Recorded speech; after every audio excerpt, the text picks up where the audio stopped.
역대상 13장 1절에서 14절. 다윗이 천부장과 백부장 곧 모든 지휘관과 더불어 의논하고 13장은 다윗이 괴를 예루살렘으로 모셔오는 데 실패하는 이야기를 기록하고 있습니다. 12장에서는 다윗에게 몰려든 많은 사람들의 이야기를 합니다. 다시 말해서 다윗이 아주 능동적이진 못하지만 많은 사람들의 헬퍼로 말미암아 도우심으로 말미암아 이제 왕이 되는 것을 되어지습니다. 그러니까 완전히 피동적으로 왕이 되어지는 것이죠. 보통은 왕이 되려면은 큰 싸움을 하고 구테타를 일으키고 그리고 먼저 왕을 죽이고 그렇게 왕이 되는데 이 왕은 철저하게 숨어서 지내면서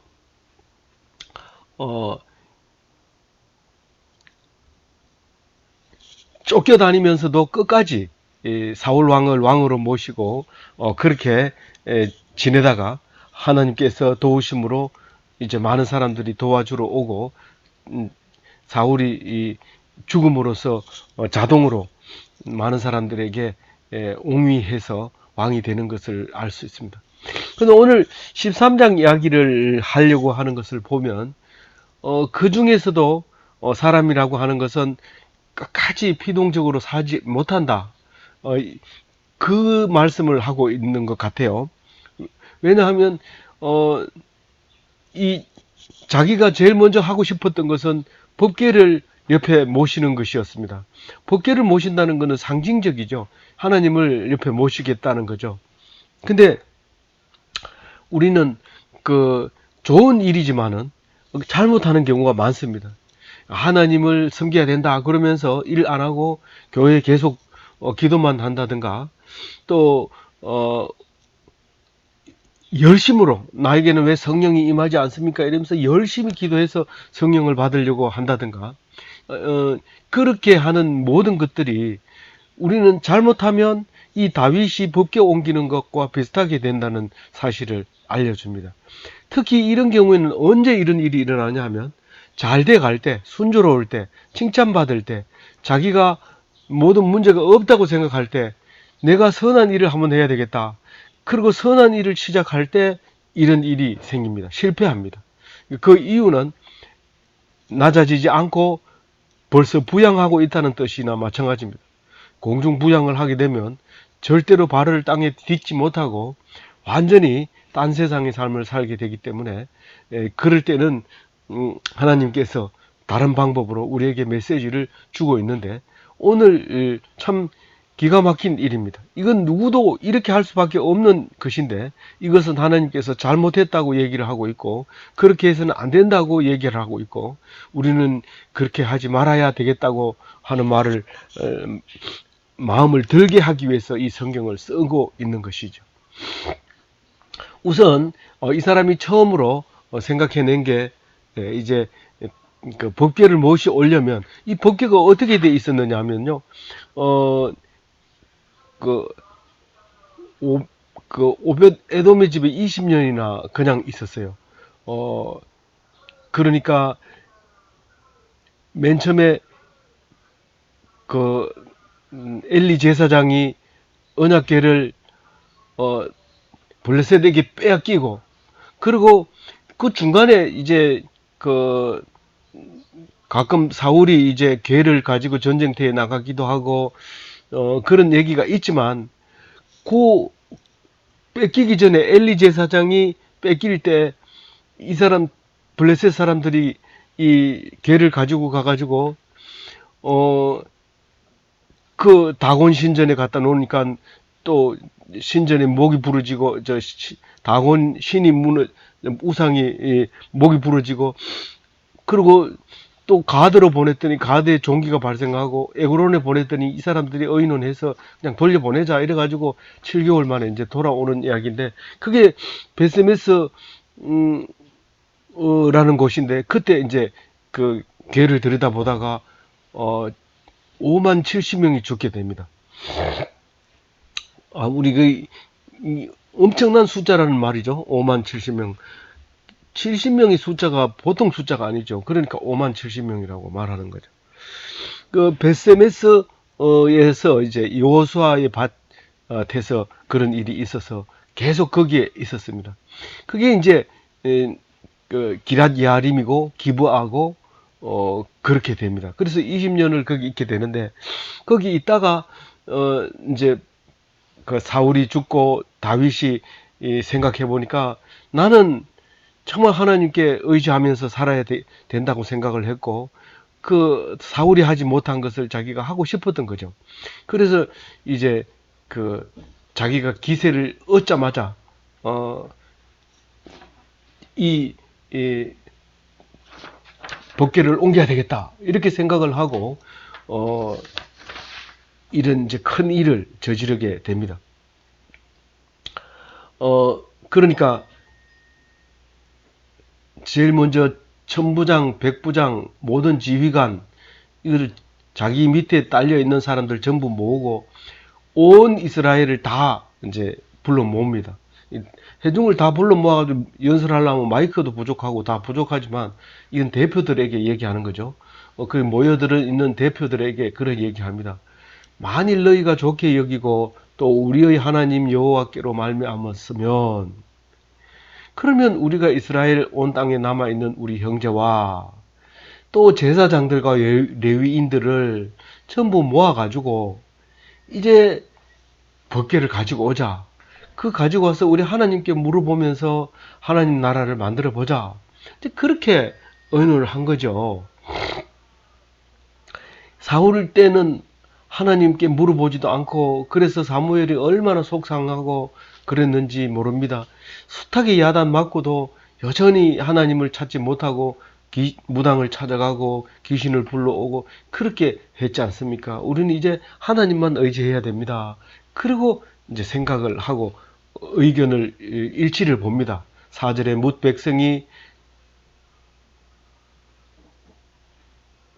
백성의 눈이 이 일을 좋게 여김으로 온 회중이 그대로 행하겠다 한지라. 그래서 동의를 얻었어요. 그래서 이제 일을 진행하면 됩니다. 사실은 지금 우리 입장에서 이 다윗을 보면 백성들에게 물어볼 것이 아니고 자기 스스로 결정할 일이지만, 그러나 다윗은 우선 첫째로 그 사람들이 자기에게 동의를 해주고 또 그 사람들이 힘이 돼주니까 동의를 얻으면 아주 쉽게 되죠. 그래서 쉬운 방법으로 이제 그것을 가지고 오려고 하고 있습니다. 근데 문제는 이게 이제 사람의 생각으로 들어간다는 겁니다. 우리가 무슨 일을 할 때에 그 일이 원래는 잘못된 것이 아니지만 그 일을 함으로써 세상 사람들의 생각에 빠져들어서 하나님을 잊어버리게 되는 길이 있는데, 그 길이 바로 오늘 다윗의 길이 그 길이었던 것이죠.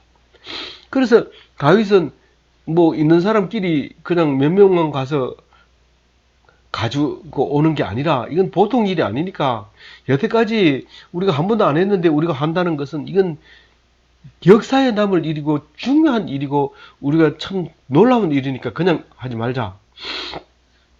그러니까 원래는 레위인이 둘이 가서 메고 오면 됩니다. 둘이 가서 그냥 뭐 메고 가라. 그러면 이제 딱 메고 오면 되는데, 이걸 갖다가 그냥 뭐 어떻게 합니까? 5절에 애굽의 시올 시내에서부터 하맛 어기까지 온 이스라엘을 불러 모으고 기랏 야림에서부터 하나님의 궤를 메어 오고자 할세. 여기 시올 시내라고 하면 이집트 국경을 얘기하고 있는데, 이걸 어떤 번역에는 이게 그 나일강이라고 얘기를 하지만, 나일강은 여기 그 팔레스타인하고 붙어 있는 국경 지역에는 삼각주가 형성돼서 상당히 많은 하류의 지류가 있게 됩니다. 보통은 우리가 여러 갈래로 모여서 한 길로 이렇게 바다로 빠지지만 동해안이나 우리나라 같은 바다는 다 그렇게 돼 있지만 이런 데는 원체 넓어서 나일강의 길이가 계속 외길로 내려오다가 끝에 와가지고는 여러 갈래로 갈라지는 우리하고 반대로 되는 그런 모습을 보고 있는데 그 중에서 이쪽 그러니까 동쪽이죠. 이스라엘 쪽 방향에 제일 가까운 쪽 시내 이름이 시울 시내라고 이름이 붙어 있다고 합니다. 그래서 그게 이집트와 이스라엘의 경계선이 되었던 거죠. 근데 거기서부터 다윗의 이 사람들을 불러 모았다는 뜻은 엄청나게 지금 뭐 빠지면 안 된다, 다 와라, 뭐 이거는 보통 일이 아니다, 이건 큰 일이다, 뭐 그렇게 해서 강제로 소집을 했다는 의미를 볼 수 있습니다. 북쪽 경계선은 하맛 어기라고 했습니다. 이 하맛 어기는 그 다마스커스보다 훨씬 북쪽으로 올라가야 됩니다. 80km나 올라가야 되니까 저기 그 유브라데강 하람 바단 아람 가는 그 하란이라고 하는 동네 가까이까지 그 하천까지 이제 경계선을 말할 수 있는 거죠. 그러니까 이 글자 하나만 봐도 다윗이 지금 엄청난 사역을 하고 있습니다. 엄청난 사역을 하고 있는데 우리는 그냥 읽어서 뭐 간단한 사역 같지만 많이 불렀다는 거예요. 온 이스라엘을 불러 모으고 그 기랏 이아림에서 그 20년 동안 그 자리에 있었던 거기에서 이제 궤를 메고 오려고 하고 있습니다.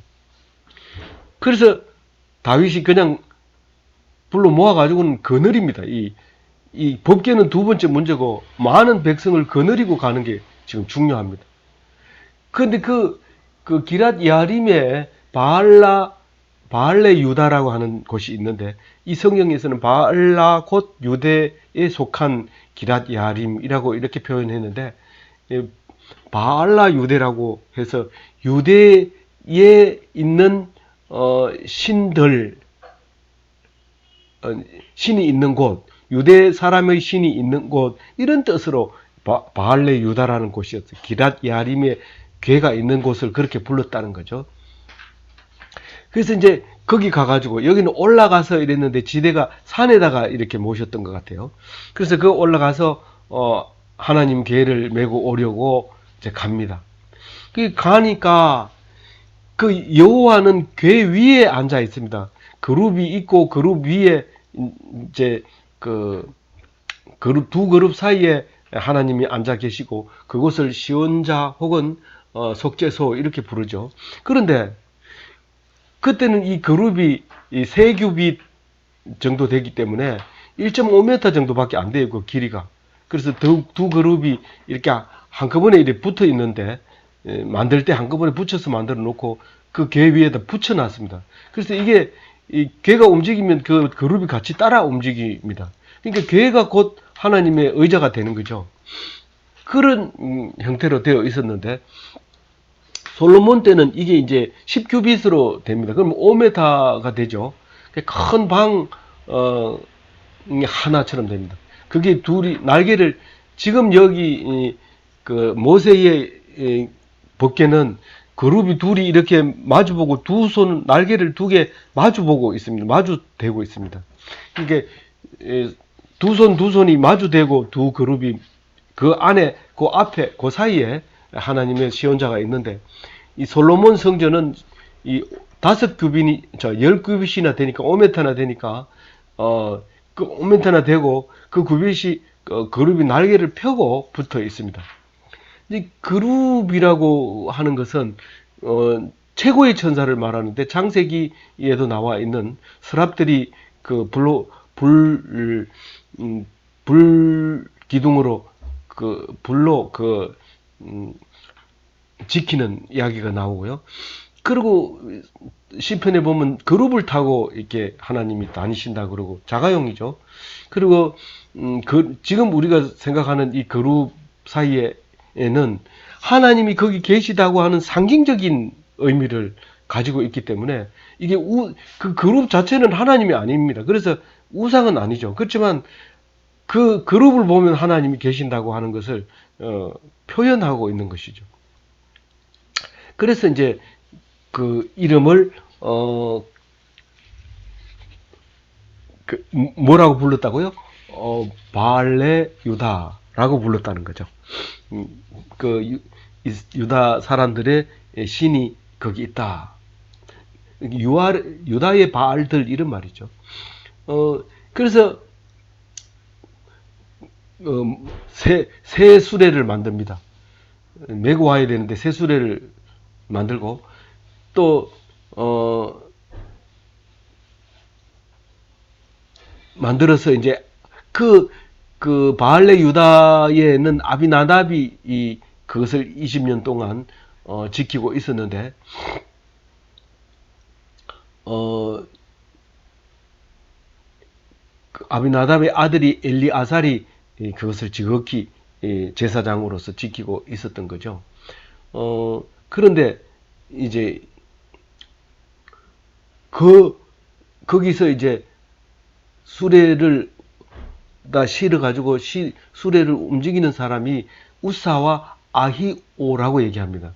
다른 데는 아효라고 표현했는데 여기서는 아히오라고 표현했습니다. 그래서 이 우사와 이 우사가 지금 중요한 얘기이기 때문에 두 사람이 끌어야 된다는 의미로 두 사람 이름 썼지만 그래서 이제 몰고 갑니다. 다윗이 이스라엘 온 무리는 지금 명령을 내리는 거죠. 이 명령은 안 하지만 하나님 앞에서 힘을 다하여 뛰놀며 뭐 있는 힘을 다해서 그냥 막 뛰고 막 춤추고 막 우리 여러분 춤추는 거 한번 보죠. 우리가 뭐 고유 민속 춤이든지 아니면 뭐 벨리 댄스든지 한번 보세요. 그 춤은 모두 다 온 힘을 다해야 칠 수 있는 겁니다. 그냥 뭐 할아버지 할머니들은 출 수 없는 거죠. 힘이 없어서. 근데 이렇게 춤을 추면서 왜요? 기뻐서 좋아서 그냥 뛰놀게 강제로 이제 놀게 하는 거죠. 그러니까 뭐 그리고 노래하고 수금 비파 이건 다 현악기인데 소구는 작은 북이고 제금은 심벌저 같은 저기 구리로 만든 거 두들기면 징 하고 소리는 심벌저 같은 거고 나팔 관악기죠. 뭐 있는 그 악기는 다 갖다 내놓고 마음껏 부르라, 뭐 듣기 좋게 부르라, 막 그렇게 해서 막 이제 행진하려고 하는 거죠. 술에 싣고 이제 두 사람이 앞에서 끄고 따박따박 걸어갑니다. 이건 보통 행진이 아니고 엄청난 거죠. 그런데 이 9절에 기돈의 타작마당에 이르러서 소들이 띠므로 우사가 손을 펴서 걔를 잡아 붙들었더니 이게 이제 문제가 되죠. 그래서 바로 우사를 쳐버립니다. 그래서 여호와가 진노해서 쳐서 죽어버립니다. 즉사해버리는 거죠. 이 기돈이라고 했는데 다른 데는 나곤의 타작마당에서 그런 일이 있습니다. 그런데 이 소가 왜 타작마당에서 뛰었어요? 소는 곡식을 뜰 때는 항상 주의해야 됩니다. 물론 이제 곡식을 떠는 소에게 멍에를 씌우지 마라. 그런데 멍에를 안 씌우면 이게 먹고 싶어가지고 이 곡식을 떨지를 못해요. 그리고 사실은 떨지 못해서 멍에를 실컷 먹여놓고 돌리라는 뜻인데 이제 맷돌이나 뭐 이렇게 추수하는 기계를 돌리는 거 이러는 건데 그렇게 안 하면 일 자체가 안 돼요. 뭐 난장판 되는 거죠. 그렇게 해서 실컷 먹이를 그래서 이 말이 나중에는 일꾼들에게는 꼭 먹는 거는 충분히 줘라 이제 이런 말로 바뀌어 버리죠.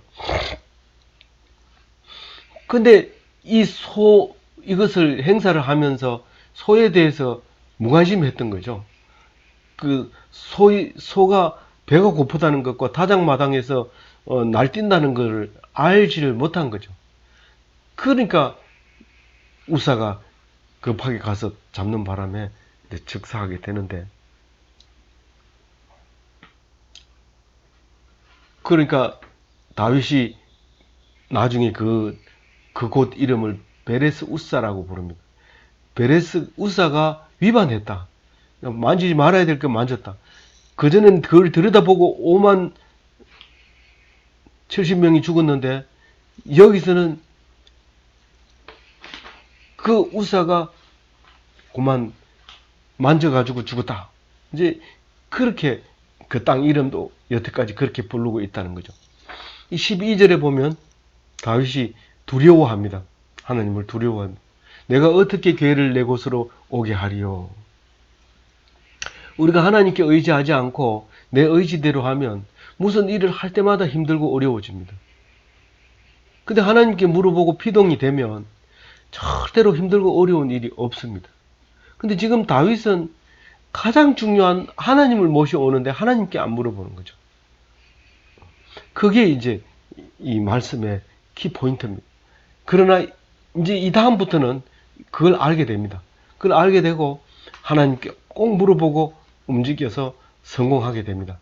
13절에 다윗이 궤를 옮겨 자기의 있는 다윗성으로 메어드리지 못하고 그 대신 가드 사람 오벳 에돔의 집에 메어가니라. 이 가드 사람은요, 블레셋 사람입니다. 근데 오벳 에돔은 뭣도 모르고 자기 집에 그거를 갖다 놓은 거예요.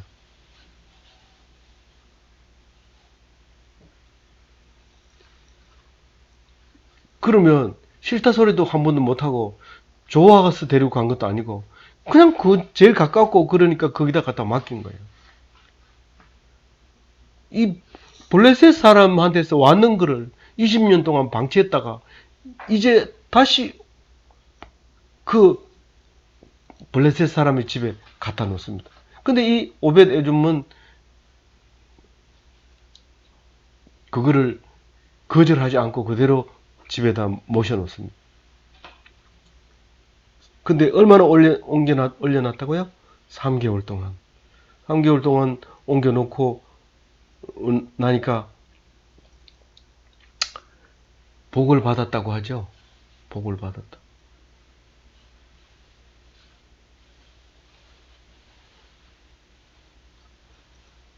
그래서 이 말씀은 무슨 말씀입니까? 이스라엘 백성이 아니라도 레위인이 아니라도 하나님의 말씀에 순종되면 하나님께 피동되면 하나님께서 직접 찾아오셔서 복을 주신다. 그런 말입니다. 우리가 오늘 이 순간만큼은 다윗이 아니라 오벳 에돔이 되어야 됩니다. 그냥 복은 그냥 찾아오는 거예요. 순종하면 찾아오는 거예요. 그래서 오늘만큼은 오벳 에돔이 되어서 순종하고 그러면 복이 찾아오는 3개월 만에 복 받았다는 그리고 성경에 나와 있는 그 이름을 남기게 되는 순종함으로 이름을 남기는 자의 명단에 들어가게 되는 그런 큰 일을 하게 됩니다. 아무쪼록 오늘 다윗이 한 일이 우리는 피해갈 수는 없지만 그러나 성경을 읽으면 충분히 다윗과 같은 그런 시행착오를 하지 않고 얼마든지 살아갈 수 있습니다.